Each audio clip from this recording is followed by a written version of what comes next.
The second day of the final pre-season testing session in Barcelona has seen Lotus post the fastest time again. Let's join Rachel Brooks, who's been in the pit lane for us today. Well, at the end of day 2 of this final winter testing session, it's the Lotus and Romain Grosjean who's top of the lap times, and they managed to complete 124 laps today at the Circuit de Catalunya. But it's the Red Bull everyone is talking about. We heard that Red Bull possibly having parts flown in tonight to go on the car tomorrow for Mark Webber, and on Sunday for Sebastian Vettel to complete his final day of testing. So we put the question to Sebastian Vettel after he'd been out in the car today and asked him about the parts that were being flown in tonight. I think it's normal, the last couple of days of testing, you always bring some bits on the car, so the car is close to what you race at the first race.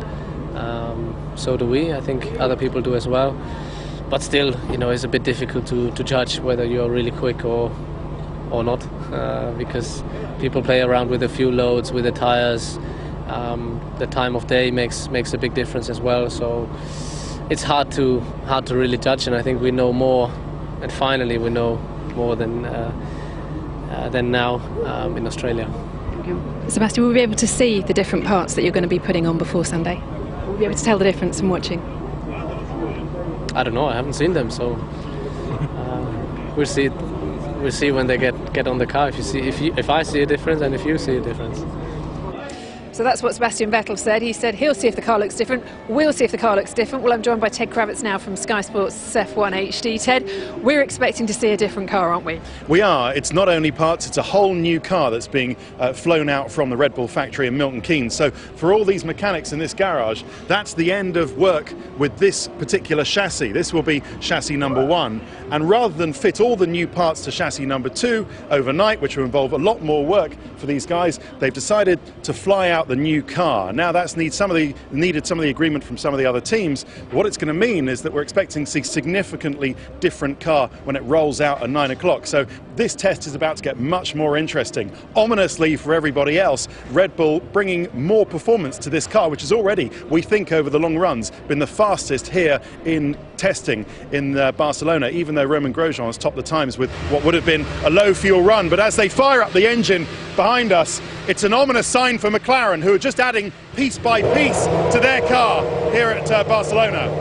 And you mentioned McLaren. We're still waiting for them to bring out new parts. Everyone has been sandbagging as we expected. What else can we expect to see from the final 2 days? Well, maybe if we just move away from this engine that's revving up behind us, I think what we can expect to see is maybe some of these improvements that come to the Red Bull. They'll start bringing much better lap times, and that will be a bit of a shame as far as McLaren are concerned, because they've been working very slowly on these upgrades that they've got for Barcelona.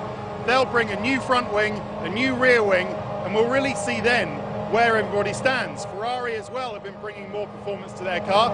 They tested a new front wing on their last run this afternoon, but they've already brought new exhausts. But for Ferrari to be bringing a new exhaust layout at this point, with only 2 testing days to go, is a little bit late in the game. So I think when we get to Australia, we're going to see Red Bull possibly first, McLaren probably second.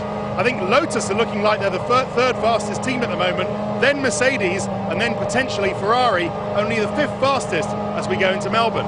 Ted, thank you very much. We're not going to try and fight the noise any longer here in the pit lane at the Circuit de Catalunya, but we will be back here tomorrow to see just what Red Bull and McLaren and Ferrari and the other teams bring to their cars for the final 2 days, with just over 2 weeks to go until Melbourne.